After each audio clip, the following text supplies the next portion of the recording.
Hail to the king, baby.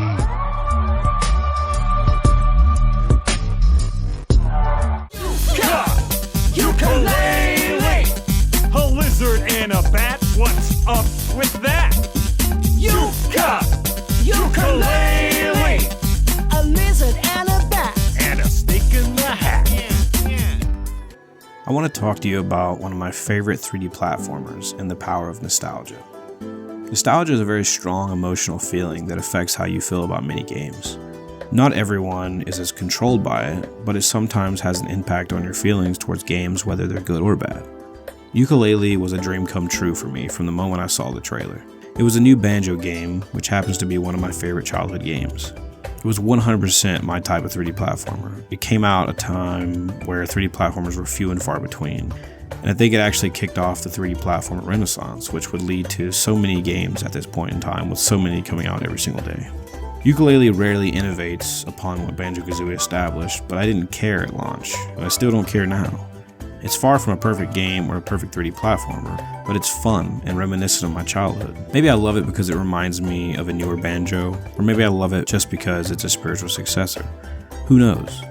Maybe I love it because it's a well-made game that is exactly what it set out to be and nothing more. It was criticized for not innovating on Banjo or the genre as a whole, when games like A Hat in Time came out around the same time and truly pushed the bar. A Hat in Time is definitely a far more innovative and even more polished experience, but that's the thing, Yooka was never meant to go above and beyond. It was a passion project meant to be a spiritual successor. It is a Banjo-Kazooie game, and I love it for that. I want to get into why I love the game and why my nostalgia is part of why I do. I love Yooka Laylee because it's a true 3D platformer at heart and in presentation.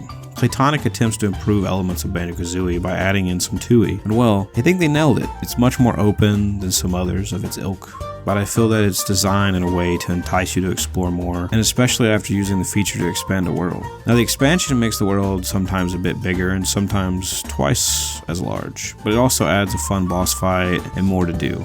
If you're trying to 100% the game, it takes a while, because a lot of the collectibles are well hidden, but if you're just playing to beat it, there's more than enough for you to do. Yooka and Laylee are just as memorable and intriguing as the bear and bird, and even have a similarly humorous dynamic between them. I much prefer the little shipwreck cove area to Banjo's house in Kazooie. It's pretty detailed and fun to explore. The charm of the game is what reels me in and hooks me. The humor and the color palette help me stay even longer. But what drives me to 100% the game is due to not only being a blast, but because it reminds me of Banjo-Kazooie.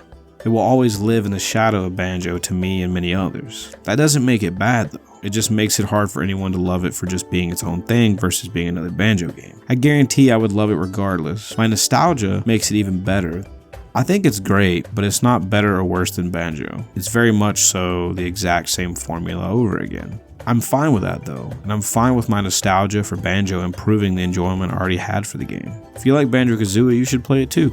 Just know it is a solid 3D platformer with its issues here and there, but it's the tried and true formula that has worked for years. Nothing more and nothing less, and there's nothing wrong with that, because not everything has to be innovative or be better than what was in the past. Sometimes you can just be a copy, a spiritual successor, with the same heart as the original. I hope you all enjoyed me rambling on about Yooka Laylee. If you enjoyed this video, go check out my other videos on 3D platformers like Hellpie or Clive and Wrench. Thank you, and I'll see you in the next one.